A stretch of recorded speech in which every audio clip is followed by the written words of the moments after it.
Mimi, thank you. Well, on the crime beat this morning, what started out as an attempted armed robbery ended with a gunfight between a group of teens and a customer who happened to be a firearms instructor. And now those suspects are in jail this morning, and police believe they're responsible for a string of armed robberies. Our story begins inside of a Burger King along West Washington. That's where Carrie Klein is live this morning. And Carrie, boy, this has got several heroes, doesn't it?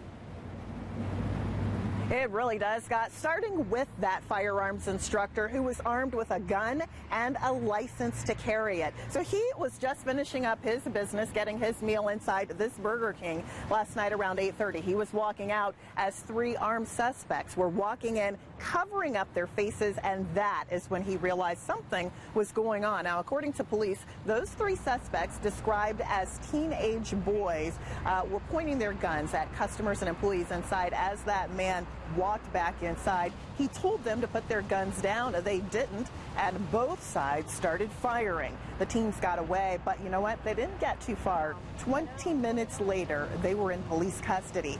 Deputy Chief Valerie Cunningham explains how. Based on information that was shared last night, we had a uniformed officer that stopped suspect vehicle that was given last night in a roll call read-off. He stopped it on his way into work tonight, and we do believe that that is the same suspect vehicle and the suspects from this robbery here.